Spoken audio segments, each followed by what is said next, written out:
Estudios Bíblicos Logos presenta El misterio de la salvación. Capítulo 5. María y el ángel Gabriel.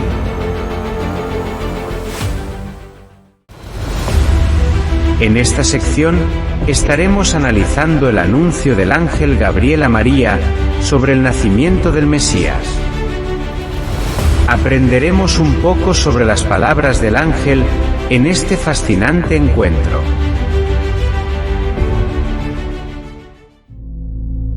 En Lucas 1:26 se nos dice que al sexto mes de la concepción de Elisabet, el ángel Gabriel fue enviado por Dios a una ciudad de Galilea, llamada Nazaret, a una virgen que se había esposado con un varón que se llamaba José, de la casa de David. Y el nombre de la virgen era María. Tenemos entonces que el ángel Gabriel aparece a la Virgen María a principios del mes de diciembre de ese mismo año 3 a.C., cuando su parienta Elisabet había recién cumplido los 6 meses de embarazo, según el Evangelio de Lucas. Y a partir de esta fecha, es que comienzan a correr los 9 meses de embarazo de María. El nombre de Galilea es bastante conocido desde épocas antiguas. De hecho, 20 de sus ciudades habían sido entregadas por el rey Salomón a Hiram, rey de Tiro, en agradecimiento por haberle suministrado mucho material para la construcción del templo, más que todo madera. Pero a Hiram no le gustó para nada estas ciudades, ya que para él eran horribles. Nazaret se encuentra a unos 120 kilómetros de Jerusalén, a unos 3 días y medio de camino prácticamente. Y lo más curioso del caso es que su nombre no aparece registrado en todo el Antiguo Testamento, quizás porque su nombre es un poco más moderno. María estaba comprometida con un hombre del linaje de David, llamado José, por lo que aún no se había llegado a ella. Entre Elisabet y María había una diferencia considerable de edad, ya que María era muy joven, quizás de apenas unos 15 o 16 años, y Elisabet era ya de edad bastante avanzada, quizás de unos 60 años. Ahora bien, si fueron parientes, quiere decir que María probablemente era también del linaje de Aarón. Algunos escritos apócrifos indican que María era nativa de Jerusalén y que sus padres se llamaron Joaquín y Ana, y que murieron cuando ella apenas estaba en la adolescencia. Los padres de María habían emigrado hacia Galilea y allí se habían establecido. La hermana mayor de María, llamada Salomé, se había casado con un hombre llamado Zebedeo, nativo de Capernaum, y de oficio pescador, con el cual había procreado 2 hijos, Jacobo y Juan, quienes más tarde serían llamados por Jesús como los hijos del trueno. Allí en Nazaret fue donde María conoció a José, con quien se había casado. José pudo haber sido una persona adulta para cuando se casa con María, pero jamás un anciano, tal y como lo quiere hacer creer la fe católica, pues, diciendo que era un viejo viudo, y que ya tenía hijos anteriores a su casamiento con María. Todo esto condujo a que, en el año 553, en el Concilio de Constantinopla II, se le otorgara el título a María de siempre virgen, con el objetivo de mantener perpetua su virginidad en la memoria de los hombres. El ángel Gabriel, en forma transfigurada de hijo de hombre, entra donde se encontraba la joven María. Este tipo de aparición no nos debe sorprender, ya que como estos ángeles eran usados por Dios como mensajeros, tenían esa particularidad, y podían tomar figuras totalmente humanas, es decir, transfiguradas, mezclándose entre la gente común. Eran seres que podían comer y beber, e inclusive, hasta mantener relaciones carnales con las mujeres si así lo hubiesen deseado. Pero ya esto significaría un acto de desobediencia para con Dios. Casos como estos eran muy comunes en los tiempos antiguos, donde fueron muy frecuentes este tipo de apariciones, de los cuales fueron testigos Abraham, Isaac, Jacob, Moisés y Josué, entre otros. Cuando los ángeles aparecían de forma de hombre, se les llamaba varones de Dios, aunque en realidad fueran ángeles. Y entrando el ángel en donde ella estaba, dijo: «Salve, muy favorecida. El Señor es contigo, bendita tú, entre las mujeres». María fue la elegida, escogida de entre todas las mujeres del planeta para traer al Mesías a este mundo. Y las palabras dichas por el ángel Gabriel a María, le otorgarían el título de la elegida, la favorecida, la bendecida. María, al principio, no entendía muy bien lo que estaba pasando, y en medio de su asombro se preguntaba: ¿por qué este Señor me habla de esta manera? Entonces el ángel le dijo: «María, no temas, porque has hallado gracia delante de Dios». Solo cuando el ángel le dijo estas palabras, María pudo entender que quien le hablaba era un ángel de Dios. Y le dijo: «Y ahora concebirás en tu vientre, y darás a luz un hijo, y llamarás su nombre Jesús». Gabriel, en su figura humana, se tomó el tiempo suficiente para explicar a María todo lo relacionado a este asunto. Recordemos que era apenas una adolescente, y no era tan fácil digerir todas aquellas palabras. En su cabeza solo había preguntas. ¿Qué está pasando? ¿Qué va a pasar? ¿Y cuál es la magnitud del asunto?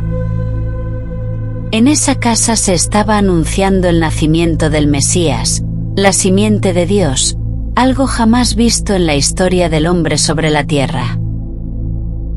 A partir de ese momento, la vida del hombre daría un giro de 180 grados, que cambiará su destino, para volverlo hacia una esperanza que se había perdido desde los tiempos de Adán. Como lo es la posibilidad de una vida eterna, tal y como lo expresa el apóstol Pablo en su carta a los Romanos, capítulo 5, verso 12. El nombre que debía llevar el Hijo de Dios, en hebreo, debía ser Yeshua, que significa «Él nos salva» o sencillamente el Salvador. Esta palabra Yeshua se escribe en griego como Yesous, y que en el Nuevo Testamento, también, se aplica para Josué. Es importante destacar que la palabra hebrea para Josué, en el Antiguo Testamento, es Yehoshua, que significa Dios nos salva. Mientras que Yeshua significa Él nos salva. Luego entonces, de ninguna manera debemos confundir el nombre de Jesús con el nombre de Josué, ya que no significan lo mismo. Actualmente, existe una batalla campal y constante, acerca de que, si se está mal utilizando el nombre de Jesús, para referirnos al único Hijo de Dios. Y creo que si los 4 evangelistas, más todos los escritos apostólicos que componen el Nuevo Testamento, utilizaron el nombre de Jesús en griego, ¿qué hay de malo en que los nuevos cristianos lo sigamos utilizando? El ángel dijo que este Jesús sería grande, y sería llamado Hijo del Altísimo, y el Señor Dios le daría el trono de David su padre, y reinaría sobre la casa de Jacob para siempre, y su reino no tendrá fin. Lo que anunció el ángel, era lo que esperaban los judíos, porque así lo describían las profecías acerca del Mesías. Pero esto no fue lo que sucedió, y es por eso que los judíos no les creyeron a sus palabras, y menos que fuera el Hijo de Dios. Pero no debemos juzgar a los judíos, ya que a ellos nadie les explicó que el Mesías iba a venir primeramente, como el Mesías sufriente de Isaías 53. El Hijo de Dios, en su papel de Mesías, tenía que morir y resucitar al tercer día, para luego ser ascendido nuevamente hacia los cielos, de donde había venido. Luego, volvería a la tierra, pero no como Mesías, sino como Rey. Ellos esperaban el Mesías una sola vez, no dos veces. En su primera venida, Jesús dejó bien claro que estaba por encima de todos sus ancestros: Abraham, Moisés y David, quienes eran los personajes más sagrados para el judaísmo. Pero en ese tiempo, no se declaró como rey de los judíos, ya que él mismo negaría esta afirmación cuando fue interrogado por Poncio Pilato, quien le preguntó: ¿Eres tú el rey de los judíos? La respuesta de Jesús fue tajante con un rotundo no. Todas estas profecías acerca de su reinado universal serán cumplidas en su regreso, cuando venga a recoger lo que sembró. María, en su inocencia, cree que eso es difícil. ¿Cómo pues podría concebir? Ya que apenas estaba comprometida con José, no casada. El ángel Gabriel le dice que eso no es necesario, ya que su concepción será bajo la gracia y el poder del Espíritu Santo. Por lo cual, la elegida tenía que ser virgen, para que el ser que había de nacer pudiera ser llamado Hijo de Dios. Entonces algunos se preguntarán: ¿por qué, también en el Nuevo Testamento, se le llama Hijo del Hombre más de 80 veces, si no iba a ser engendrado por hombre alguno? La razón es que este título lo muestra al mundo como venido en carne, como bien los describe el apóstol Juan, cuando relata en su Evangelio que el Verbo se hizo carne.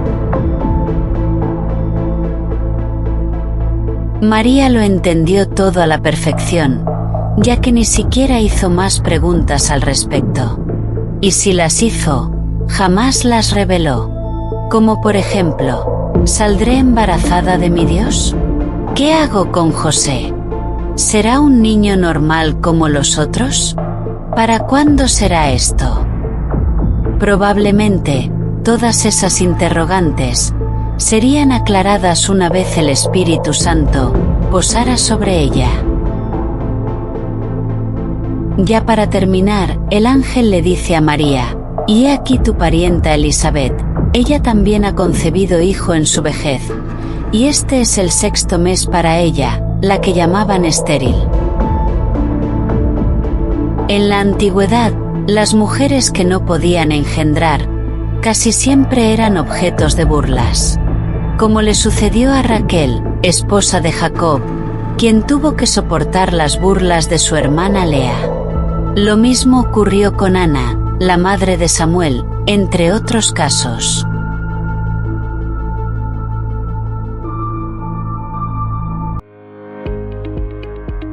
Cuando Lucas nos dice que ese era el 6º mes de gestación para Elisabet, significa que ya había cumplido sus 23 semanas de embarazo, de un total de 36 semanas, que es el periodo de gestación normal. Luego tenemos que la anunciación del nacimiento del Mesías ocurre a principios del mes de diciembre, del año 3 a.C., 6 meses más tarde de la concepción de Elisabet. María estuvo conforme con todo lo que se le había propuesto. Y luego de todas estas cosas, el ángel Gabriel se marchó. En el año 431, en el concilio llevado a cabo en Éfeso, se proclamó a María como Theotokos, es decir, como la Madre de Dios encarnado en Jesucristo. En mi manera de ver las cosas, Creo que es incorrecto titular a María como la Madre de Dios, ya que a Dios lo conforma una Trinidad, y no solamente el Hijo. María fue la madre del Verbo hecho carne. Pero recordemos que este Verbo ya era desde el principio, y que estaba con Dios, su Padre. Esto lo hace de su misma esencia, y por tanto, lo constituye en parte del único Dios, sin dejar de lado al Padre y al Espíritu Santo. El error que comete la fe católica es que en sus oraciones dicen: María, Madre de Dios, ruega por nosotros pecadores. ¿Desde cuándo tenemos un abogado diferente a Jesucristo, que interceda por nosotros ante el Padre? El apóstol Juan dijo: Hijitos míos, estas cosas os escribo para que no pequéis, y si alguno hubiere pecado, abogado tenemos para con el Padre, a Jesucristo el justo. Solo el Padre y el Hijo tienen la autoridad para perdonar pecados, porque del Padre hereda la esencia al Hijo. Pero a Jesús le fue necesario venir a esta tierra para interceder por nosotros. Nadie más pudo haberlo hecho. Pero entonces nos preguntamos, ¿desde cuándo a María se le otorgó esa autoridad de intercesión por los pecadores? Si María podía hacer ese trabajo desde el principio, entonces por demás vino Jesús a este mundo, solo a morir de balde, y de la manera más cruel y vergonzosa, en manos de los impíos, ya que la muerte en la cruz representaba una vergüenza para el reo y para su familia. La Biblia es clara, y nos dice que no hay otro nombre bajo el cielo dado a los hombres, en que podamos ser salvos, tal y como se describe en el libro de los Hechos, capítulo 4, verso 12.